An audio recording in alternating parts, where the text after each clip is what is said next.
Bueno, después para el que vaya a ver la grabación tuvimos una conversación larga y tendida de negociaciones. Arrancamos con lo que son Go, que son el total de 178 diapositivas en esta presentación, más o menos. Así que cualquier cosa nos quedamos después de ahora, no hay problema. ¿Cuál es el objetivo del día de hoy? Introducción, motivación, contexto, ver un poco de los fundamentos de Go, aplicaciones de Go dentro de lo que es backend, la arquitectura de capas que ya la vimos anteriormente, pero aplicadas en un ejemplo con Go, el framework de Fiverr, gRPC, WebSocket y un pequeño ejemplo para que vean cómo funciona todo entrelazado. ¿Por qué este tema de las APIs? Nosotros lo que tratamos de ver es, a partir de este laboratorio, poder integrarlo con lo que ya tenemos hecho. A ver, para ir en retrospectiva, ¿qué es lo que hemos visto con anterioridad?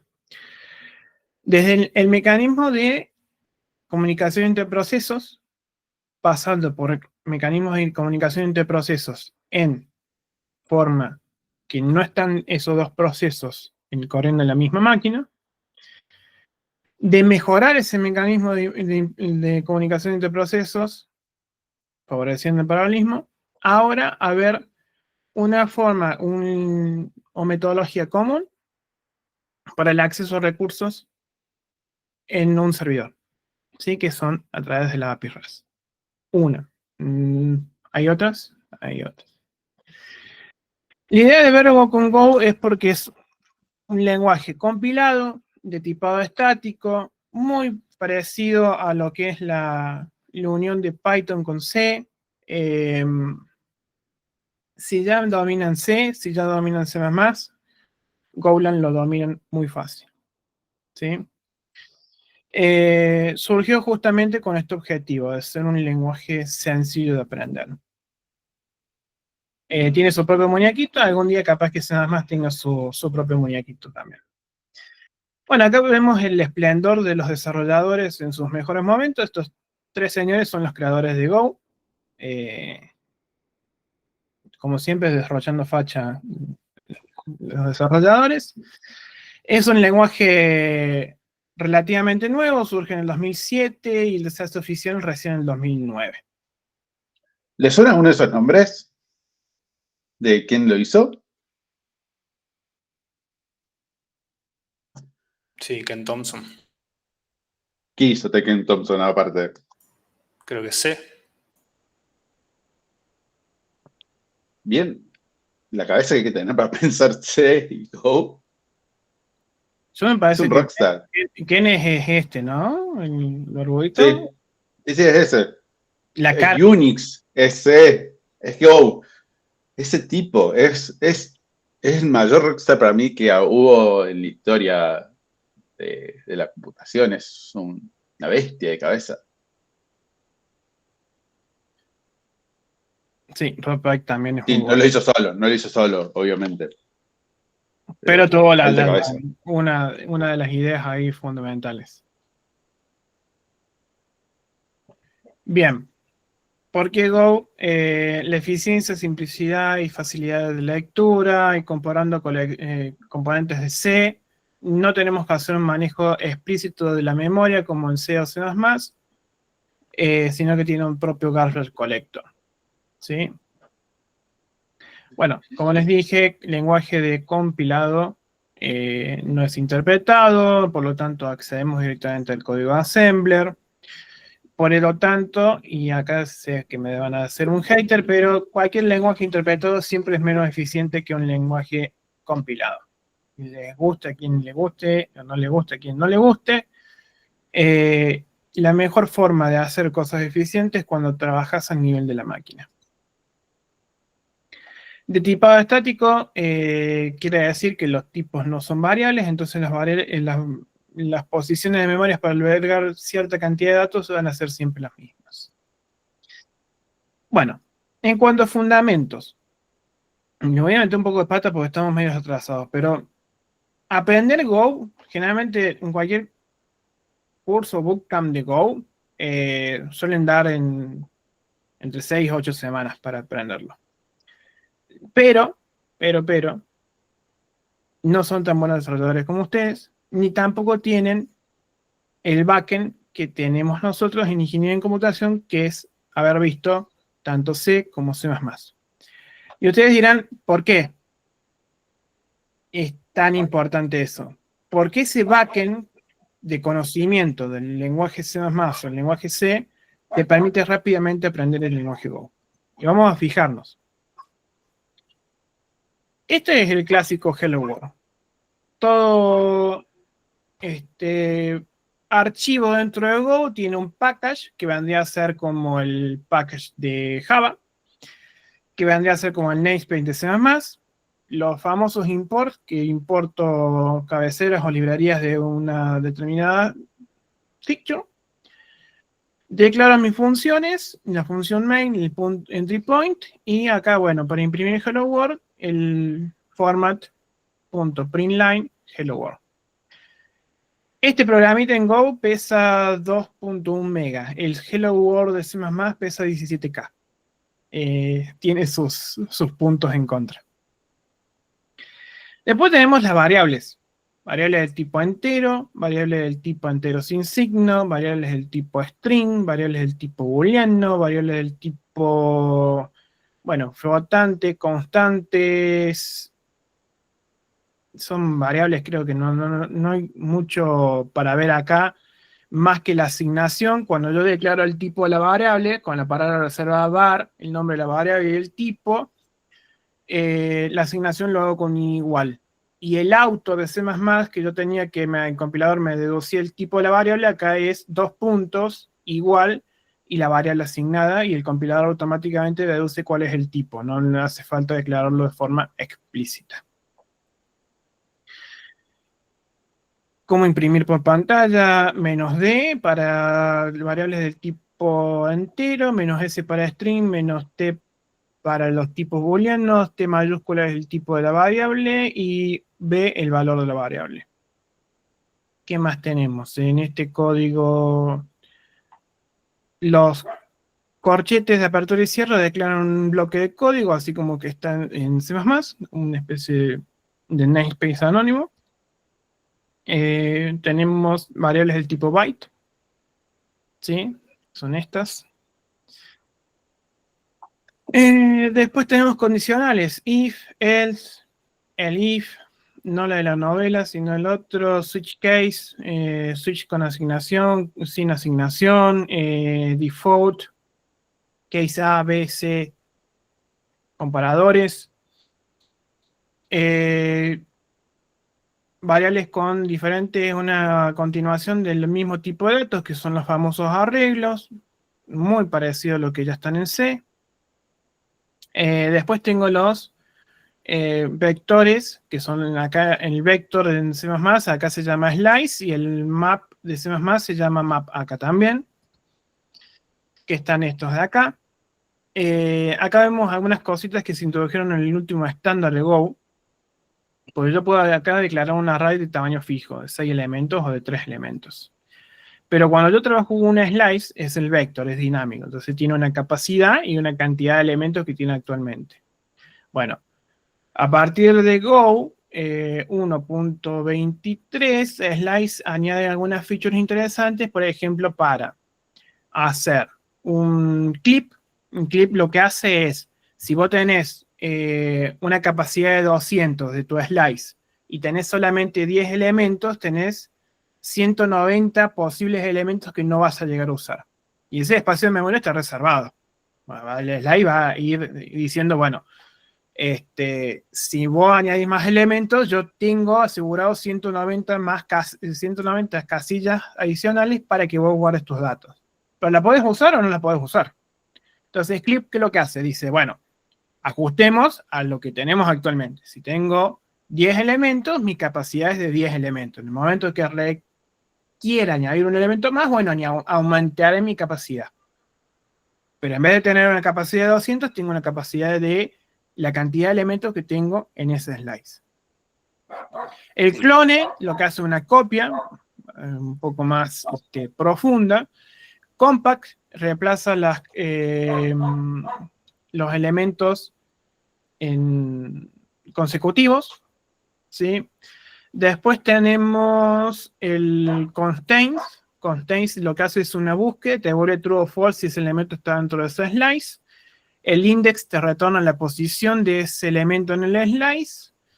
Y después insert, yo puedo hacer un insert en una posición determinada. Min, max para retornar el mínimo al máximo. Replace, reemplaza todos los elementos. Y el sort hace un algoritmo de ordenamiento. Después el map, ya estructura de datos asociativa por llave y valor, en el cual yo declaro la llave entre corchetes y al lado declaro el valor de lo que va a ser este map, M1, y dentro de map están también los clone, copy, equal. Puedo declarar funciones lambda, que son funciones del tipo anónimas, para que se haga esa comparativa entre los elementos del mi mapa. ¿Qué más? Bueno, iteradores. No existe el ciclo while acá, solamente está el ciclo for por el tradicional de un índice, for pseudo while, for sum menor a tanto, la condición de corte. Break continuo se aplican de la misma forma. Y después tengo los range, en el cual yo a partir de una secuencia de elementos, como puede ser un array o puede ser un mapa, el range me devuelve los key value. O sea, para cuando yo tengo un mapa, el range me retorna una o dos opciones. Perdón, siempre son dos opciones. El key, o sea, el índice donde está ese elemento, y el value, que es el valor asociado. Cuando yo lo tengo en un solo índice, o sea que no tengo un mapa, el index lo puedo obviar. Con guión bajo, hago muda esa variable, porque no la necesito. ¿Qué más? Después, de nuevo, en Go 1.23, que es una de las últimas versiones, se añadieron unas cositas interesantes nuevas, que son el package iter. El package iter lo que hace es introducir los iteradores de C++ dentro de Go. Los iteradores de C++ lo que me permiten a mí es iterar por una secuencia de elementos, ya sea cualquier tipo de contenedor, un set, un vector, un map, etcétera, etcétera, etcétera, etcétera. También algunas cuestiones adicionales entre los slices y los maps, los all, value, backward, collect, sort, bueno, que ya lo vimos, chunk y por map, todos esos. Acá en este ejemplo van a poder ver cómo se define un iterador, que es simplemente una función que uso para declarar en la forma en la cual voy a recorrer esta secuencia de elementos, para de atrás hacia adelante o de adelante para atrás. Después, acá que tenemos funciones. Funciones dentro de Go son denominadas funciones ciudadanas de primer orden. Y no es que tengan un pasaporte o que sean de la Unión Europea, sino que significa que son funciones que toman como argumento una función y retornan como argumento una función.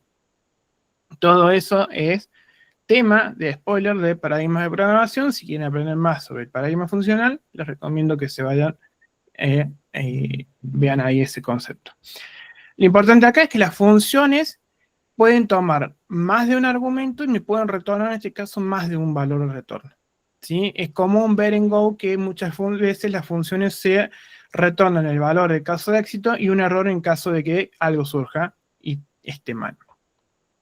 Palabra reservada función, nombre de la función, el tipo de valor de retorno y el cuerpo de la función. Acá nosotros no tenemos lo que es un objeto, no tenemos lo que es una clase, ¿sí? No definimos un new, un create, un unique pointer, sino lo que tenemos como estructura de datos para albergar diferentes tipos de datos asociados a una variable es un struct muy parecido al struct de C. Type, nombre de la estructura, struct y los tipos de datos. Para yo añadir una función a esa estructura para que se comporte como si fuese, y acá les recalco, es como si fuese un objeto, tengo que asociarlos con los receiver. Los receiver, ¿qué es lo que son? Son funciones que se escriben después de que yo declare la estructura, que reciben como argumento un puntero a esa estructura antes del nombre de la función. Ahí estoy declarando receiver. Y trabajan como una función normal. Lo que tiene es que a mí me permite, es como que yo le estoy pasando esa función cuando la llamo, la referencia, la posición de memoria de dónde la estoy llamando, del objeto o la estructura que yo creé, le paso la dirección de memoria, por eso un puntero, para que la función sepa qué es lo que tiene que ejecutar.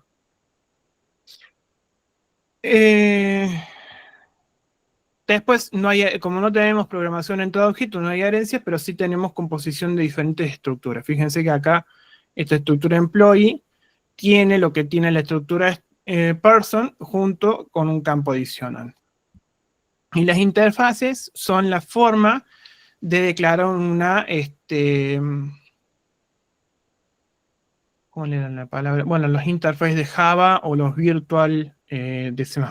O sea, un receiver que sí o sí, para que todos aquellas estructuras o receiver que implementen esa función son consideradas como de un mismo tipo de estructura. Es como una especie de polimorfismo. Después, cositas nuevas, cositas que se añadieron. En Go 1.23 se añadió lo que es host layout. Eso es para alinear las estructuras para que no haya huecos en espacio de memoria. ¿Cuál era la función? No era la función, era el atributo que yo tenía que poner en C para que los datos de una estructura estuviesen alineados.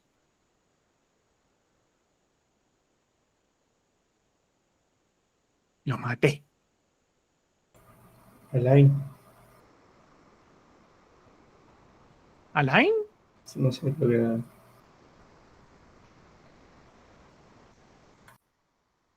¿Y había otro más o no?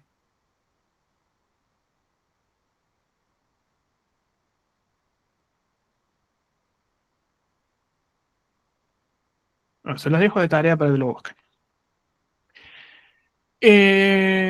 Dentro de las estructuras de Ghost, yo puedo hacer una serie de tags que me permiten a mí generar esa estructura para que la pueda pasar para una librería que las rellene automáticamente. Esas son JSON, por ejemplo, para que directamente un JSON lo pueda levantar. XML, YAM, validate, require o no require, no-empty, etc. Y database con ORM, que es Object Relational Mapping, ¿sí? GORM, columnate, o sea, me hace el mapeo de la estructura ahí. ¿Qué más? Uy, esta me había quedado, era de antes. Bueno, acá te dicen lo que es las ciudadanas de primer orden. Los export acá, exporting naming, son todo lo que es Pascal Case. Todo lo que se escriba con Pascal Case se va a exportar, es decir, que un módulo offsite lo va a poder usar. Todo lo que es interno, o sea, el private, es escrito en camel case. Como les decía, las funciones muchas veces retornan un error y el manejo de errores en Go está bastante estandarizado a través del package errors, donde yo puedo definir un new type of error, ¿sí? Y puedo darle un panic en el caso de querer que mi ejecución del proceso de Go termine de forma estrambólica, porque un panic es como un kernel panic, y la forma de la cual yo puedo recuperarme de un panic es a través de la función recover. Recover es manejar esos panic, ¿sí? De una división por cero, por ejemplo. Que el mismo linter de Go te va a decir de forma amigable, che, cabeza, esto no se puede hacer, mi corazoncito de bizcochito de arroz, no puedes hacer una división por cero, ¿sí? Entonces, el linter de Go que viene para Visual Studio Code es bastante amigable, distinto al linter de C++. Y los differ son una forma de declarar una función que se va a ejecutar cuando se termine el scope de esa llamada de esa función. De donde la estoy llamando. O sea que el defer, esta función se va a ejecutar acá, en la línea 35. Bueno, buenas prácticas, usar un defer, proveer el contexto del error, guarda con los panic y demás. Bueno, los packages ya los vimos. Tienen que estar con el mismo, generalmente se pone el mismo nombre que la carpeta que los contiene los archivos. Y en el manejo de las dependencias dentro de Go, no tengo un Conan, no tengo un basic package, no tengo un Rails, sino que tengo un Go SAM, un Go mod. Go mod lo inicializo con el init. Generalmente pongo el nombre de la URL de mi proyecto, github.com, el nombre del autor y el nombre del proyecto. Esto crea un archivo Go mod. Y a partir de ahí yo puedo ir haciendo un go get para ir descargando las dependencias e ir usándolas. Para forzar una sincronización, go mode tidy. Ejemplo análogo de esto, el package JSON de MPM, no de manager. Después, en cuanto a organizaciones de código, las import es bueno poner el estándar, después los internos, después los third party y podemos hacer alias de los import. ¿Sí? Y llegamos a uno de los temas interesantes de Go, que es algo que se hizo hace 2 años, me parece ya. No, 2 años no, esto fue más. Bueno, no me acuerdo bien la fecha del Go 1.18. Sí, creo que fue hace ¿cuánto, te acordás? Para el que esté viendo esto, porque estoy leyendo el chat y me están pasando del chat la información. No quieren hablar, no quieren salir en cámara. 3, 4 años. Pasó el tiempo. Bien. Generics in Go vienen a ser los templates de C++. Fue una forma de que yo declaro una variable del tipo genérica y defino una lógica de una función que va a recibir algo que lo voy a especificar en tiempo de compilación. ¿Sí? Parametric polymorphisms. Muy útil para los algoritmos, para datos de estructuras de datos genéricas y utilidades. ¿Qué más? Bueno, acá tienen un ejemplito, buenas prácticas, la overview de la sintaxis. Gracias, Pato, por el dato que fue el 15 de marzo de 2022. Bien.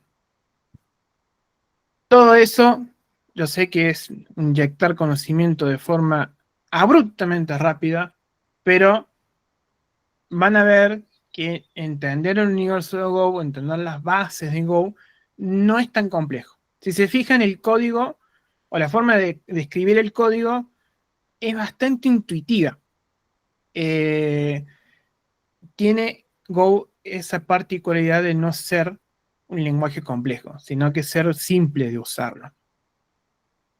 Muchas veces van a querer armar más Go que C++. Porque hasta el compilador te devuelve los errores y el linter está muy bien armado para indicarte que si vos tenés una variable que no está siendo usada, no te va a compilar directamente. O si no estás declarando una variable con un Pascal case y querés hacer un export, no te lo va a tomar. ¿Sí? Las importaciones, cuando vos haces el import en los diferentes módulos, suele ser automática. No tengo que declarar nada. ¿Preguntas hasta acá al respecto?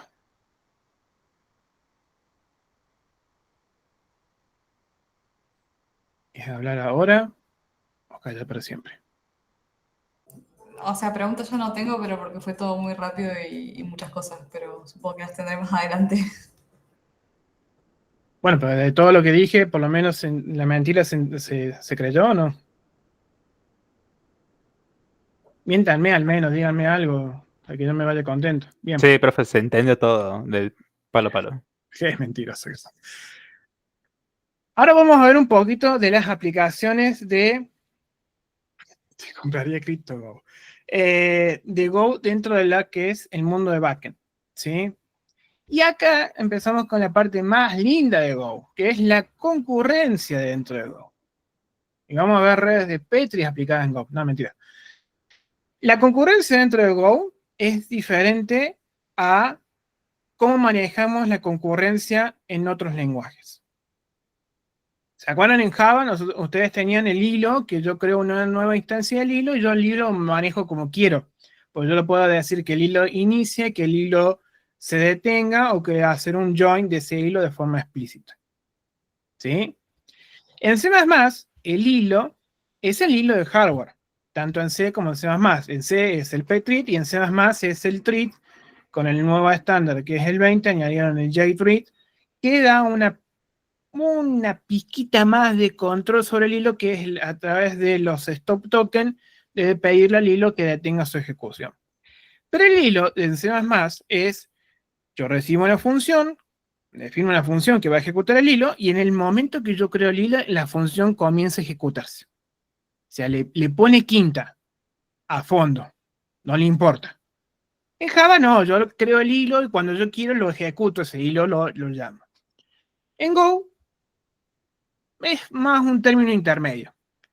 En realidad no es un hilo per se, porque no es un green tree, perdón, como es en Java, y tampoco es un hilo que interactúa a nivel de hardware, sino que es una corrutina.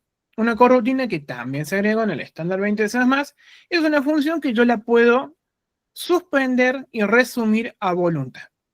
Y a través de ese uso de la función que yo suspendo y reanudo a voluntad, manejo y creo los hilos. Ahí vi muchas caras tristes cuando nombré las redes de Petri, no sé por qué.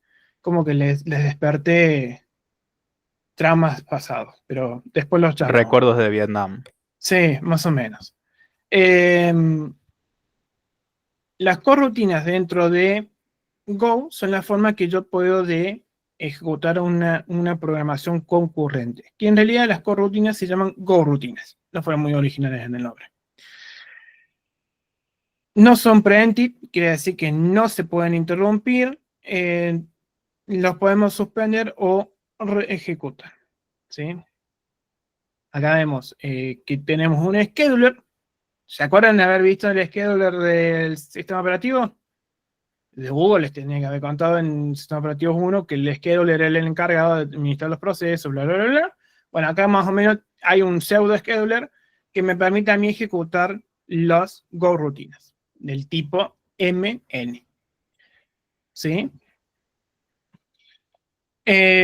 Todo está contenido, todas estas primitivas de sincronización dentro del package sync. Tampoco fueron originales en el nombre.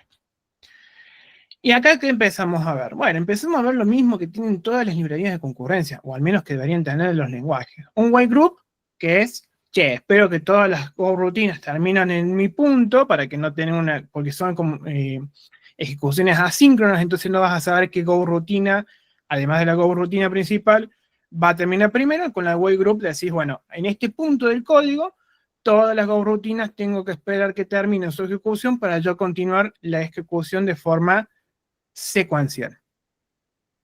Mutex, mutual exclusion, la forma en la cual yo tengo, tanto como en C++, es los read y write mutex.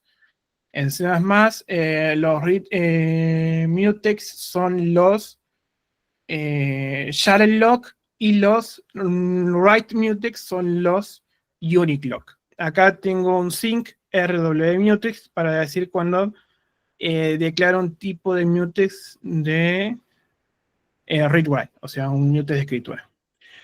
¿Qué es lo que es esto de lectura y escritura? El problema de los consumidores y productores. El consumidor produce, tengo un recurso compartido, pero el consumidor tiene que escribir en ese recurso, mientras que el consumidor solamente lee. ¿Sí? Entonces, no necesariamente tengo que prohibir que los lectores, escritores, productores, consumidores, tienen 10 millones de llamarse de la misma forma, que el lector sea capaz de leer la información del buffer, lo puede hacer mientras el otro está produciendo. Tenemos variables de condición. Condición, acá también están. En C++ no se recomienda variable de condición porque tienen muchos problemitas asociados. Y acá tenemos una condition time que es hasta que un evento suceda. Bueno, cuando sucede ese evento, todas las web rutinas harán lo que tienen que hacer. ¿Sí? Sync once. Sync once es el singleton para ejecutar una porción de código que se va a ejecutar una única vez. ¿Sí? Y prevenir que múltiples hilos ejecuten la misma llamada. Después podemos tener los bullet treat y demás patrones a la hora de crear estas web rutinas. Y la comunicación entre las web rutinas es por medio de un channel, que un channel lo vemos como un análogo de un pipe. La misma forma que nosotros comunicamos los interprocesos con un pipe, bueno, el channel funciona de la misma forma. Es una comunicación que es unidireccional. Si uno lee, el otro escucha.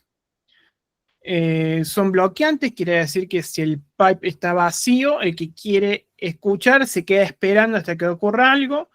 Y si el pipe, perdón, si estoy diciendo pipe y es channel. Si el channel está lleno, el que quiere escribir espera que haya un lugar para poder continuar.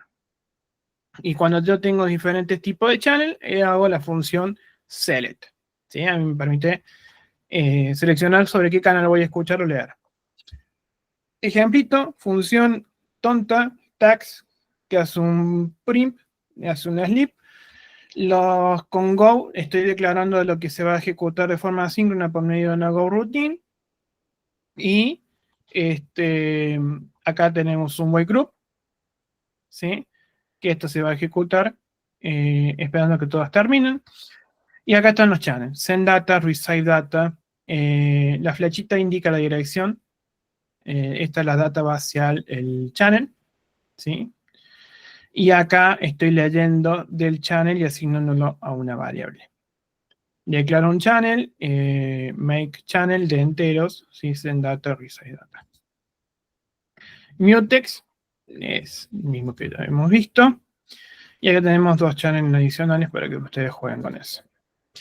En cuanto a patrones de concurrencia dentro de Go, creo que la mejor forma es que uno de los creadores de Go se los explique. Esta es una charla del 2012 donde se desarrollan diferentes patrones de diseños de forma con código concurrente. Bien. Hicimos un vistazo por programación concurrente. ¿Alguna pregunta de programación concurrente?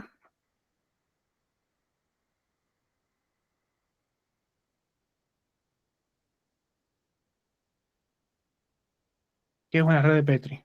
Los maté. Esa los maté. ¿Quién se acuerda qué es lo que era una red de Petri?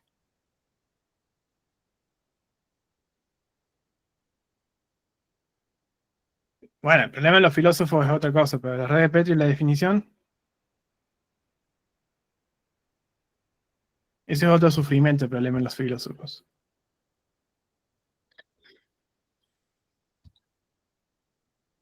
Se las dejo de tarea entonces. El Petrinator, sí. Nosotros ya vimos de los patrones de arquitectura en la arquitectura por capas. No sé si se escucha mucho bien o no. No, se escucha bien, profe. Bien, de la arquitectura por capas, ¿qué es lo que teníamos? La capa de presentación, la capa de lógica, la capa de persistencia y la base de datos. O sea, es un repaso de lo que vimos en la segunda clase de arquitectura. La cantidad de capas o la forma en la cual las capas pueden ser abiertas o cerradas depende mucho de cómo va a ser el diseño. Y dentro de lo que es patrones de arquitectura, en lo que es arquitectura backend, tenemos la arquitectura hexagonal, puertos y adaptadores, interfaces y demás. Que vendría a ser más o menos este diagrama top level. Las entidades que encapsulan las reglas de negocios, los casos de uso que hacen uso de esas entidades, y los adaptadores, que son los controladores que me permiten a mí acceder a esos casos de uso. ¿Sí? Fíjense que las flechas demarcan hacia dónde va desde lo más general a lo más particular. Y las capas de adentro, las capas de afuera, por ejemplo web y UI, no deberían saber cómo funciona entidad. Simplemente tienen que hacer uso de los adaptadores, nada más. Separation of concerns y solid aplicados en la arquitectura. La arquitectura hexagonal añade inversión de dependencia, Y lo que tiene la arquitectura por capa es que a veces puedo hacer que las capas estén muy acopladas, entonces que tengan mucha cohesión entre uno y el otro. ¿Sí? Y después tenemos la que es DDD, Domain Driving Design. Lo que me permite a mí aplicar en la arquitectura por capa es un diseño orientado por el dominio del problema, entonces voy definiendo las capas de acuerdo al dominio de aplicación. Y acá vemos un diagramita que está un poquito mejor explicado. Y otra cosa que es importante, por lo menos en la parte de backing, es la Scheming Architecture. Scheming Architecture significa que la arquitectura tiene que gritar qué es lo que está haciendo. Es como agarrar un plano de un arquitecto y que automáticamente pueda deducir de que se trata de una casa o se trata de un edificio. ¿Sí? Son buenas prácticas. Y bueno, acá tenemos otro dibujito más de lo que es los diagramas de arquitectura. En cuanto a comparativas, la complejidad, los casos, los énfasis, las características claves y demás. Y bueno, llegamos a Fiverr. No FiverrTel, sino Fiverr. Fiverr, ¿qué es lo que tenemos dentro de Fiverr? Es un framework escrito en Go que me permiten hacer peticiones del tipo HTTP de forma rápida y eficiente. Me permite incluir lo que son mecanismos de endpoint, middleware. Middleware es todo lo que funciona que se ejecuta antes o después de una request. ¿Saben lo que es una request y un response?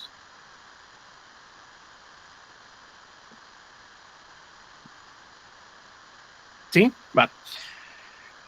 Middleware es lo que se ejecuta antes o después de cada request. ¿Sí? Cross-cutting concern, efficient handling of HTTP requests and response, WebSockets and real communication. Todo bonito, todo bueno. Vamos a ver las performances. Acá vemos, ¿se acuerdan de Dragon? No Dragon, ni el Dragon de Game of Thrones, sino Dragon, el dragón de Sama, que es la librería que les decía yo que usaran para el laboratorio número 2. Bueno, fíjense que tiene su benchmark, Best Performance, Highest Better. Le gana un poquito a lo que es Fiverr, ¿sí? Y el core también. Bueno.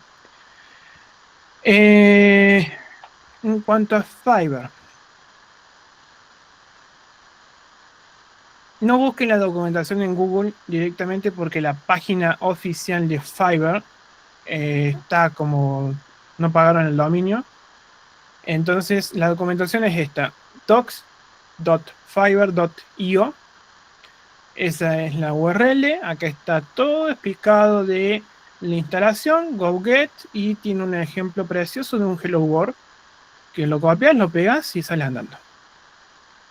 Después tenemos obviamente cuestiones más elaboradas que son la creación de rutas agrupadas, que si yo quiero servir contenido estático, porque yo cuando genero un código en backend puedo generar un código en frontend y saber que el backend me sirve el frontend, o sea que exponga la UI.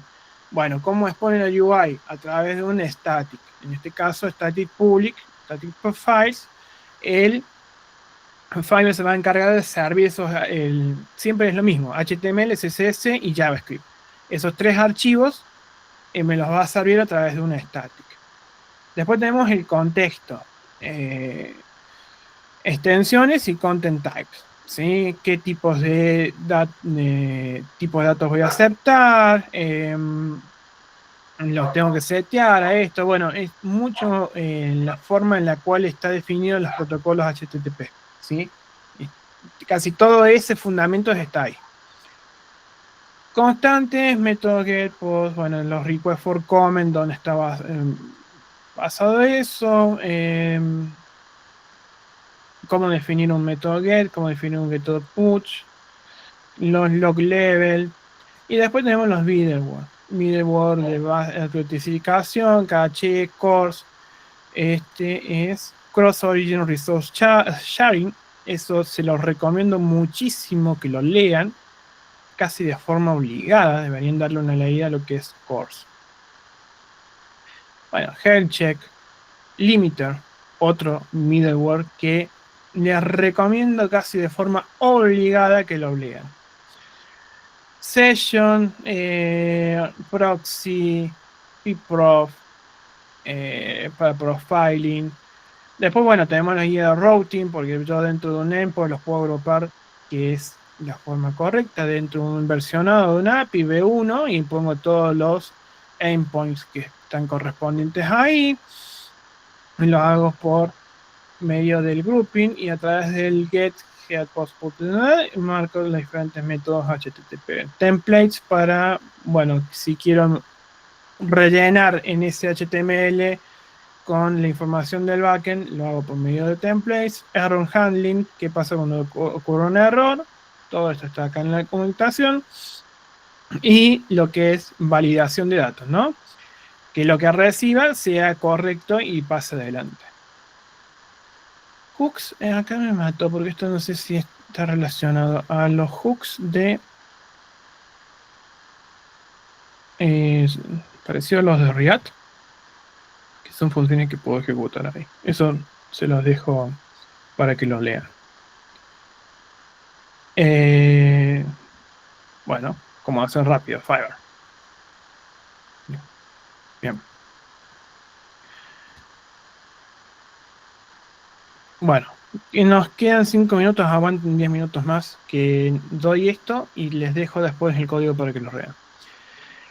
La comunicación de API REST es stateless, quiere decir que no tiene estado.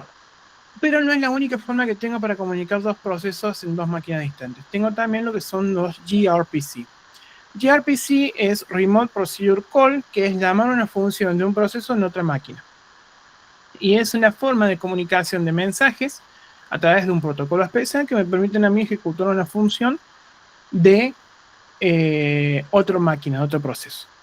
¿Sí? Se define por medio de un protocolo que son los protocol buffer. Los protocol buffer es una estructura que está definida por un estándar que me permite a mí mandar este tipo de mensajes y definir cómo se van a llamar y devolver esa función. Los protocol buffer corren sobre HTTP2 y básicamente es esto. Un request y un response, pero con un estándar diferente a lo que es las REST, las peticiones REST.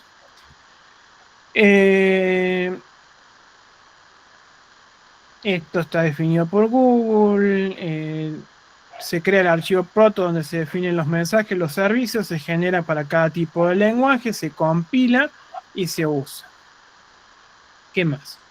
Mensaje, están los tipos de datos, el nombre de la variable y un índice asociado a ese mensaje para que yo después lo pueda rellenar. Y los servicios, que son las funciones que se van a ejecutar de forma asíncrona. ¿Qué más? Bueno, más características en cuanto a los gRPC que son soportadas como stream bidireccionales, mecanismos poderosos, implementación de cross-cutting y authentication, login y monitoring y demás. Todo corre sobre HTTP2 y son asíncronos. Y después, otra forma que tenemos de comunicarnos, además del HTTP, es los WebSockets. Los WebSockets son bidireccionales, es el walkie-talkie digital entre el servidor y el cliente. A mí me permiten los WebSockets tener una comunicación full duplex bidireccional sobre un control TCP, Transmission Control Protocol.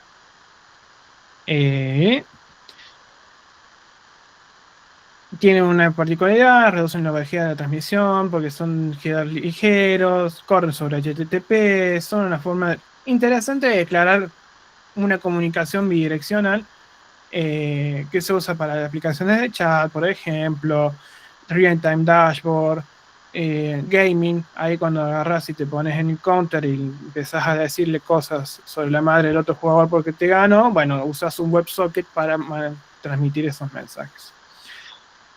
Bien. El Fiverr tiene su propio WebSocket, no pueden chusmear ahí. Y lo importante acá es que está definido en el Request for Comment 645 y tiene una cabecera especial de HTTP que es el Connection API, que eso es lo que me permite a mí establecer esa conexión bidireccional. Bueno, de nuevo, aplicaciones. Bueno, el demo se los voy a dejar subidos en... Ya les paso los repositorios para que no se enojen.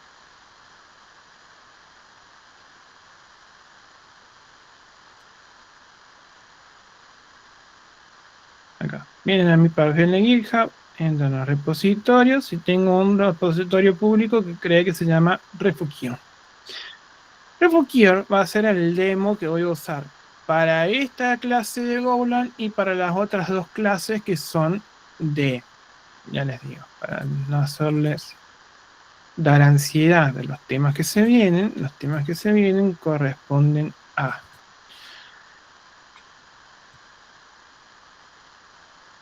todo lo que es microservicios, una vista más profunda de los microservicios, mensajes y comunicaciones, bases de Docker y servicios de Systemd.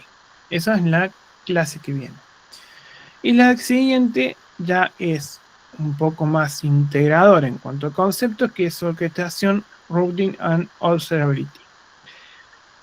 Kubernetes, conceptos de Kubernetes, traffic, observabilidad y demás. ¿Sí? Todo esto va a ir englosándose sobre este concepto que está acá, este diagramita. Tenemos un cliente que se conecta a través de un gateway y este gateway se encarga de brindar acceso a tres servicios: Vitals, Records y Analyzer. Tres servicios en tres lenguajes diferentes. Vitals está en Go, Records está en Java y Analyzer va a ser un servicio que va a exponer Python con una pseudo inteligencia artificial. Para que esos servicios sean capaces de encontrarse, es decir, de saber que existen uno con el otro, tiene que haber un índice o tabla general, y eso lo hace Eureka. Eureka es es una aplicación dentro de Springboard que es un Server Discovery. En Server Discovery lo que hace es registrar un servicio y decir, bueno, el resto dónde está registrado ese servicio. Esto no es necesario que lo aprendan ya, sino que simplemente les estoy diciendo que lo usen bien, para que entiendan cómo funciona este diagrama.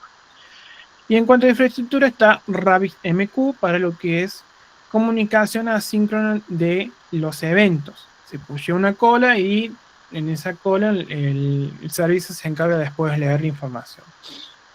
En cuanto a monitoreo, porque todo esto está en una infraestructura cloud, tengo que ser capaz de ver cómo están trabajando cada uno de estos contenedores. Entonces uso Prometheus para poder levantar información del estado de los recursos que va usando cada uno de estos servicios.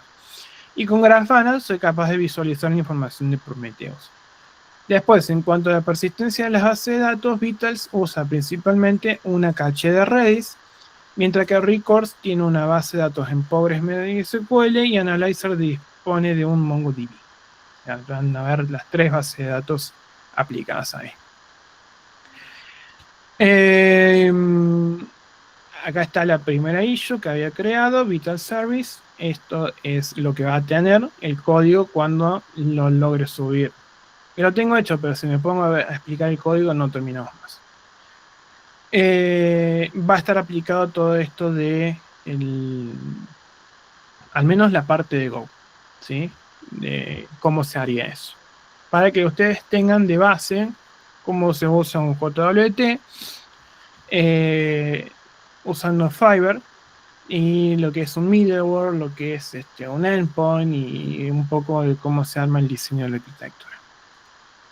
Bien, preguntas hasta acá. De nuevo, hablad ahora o callad por siempre.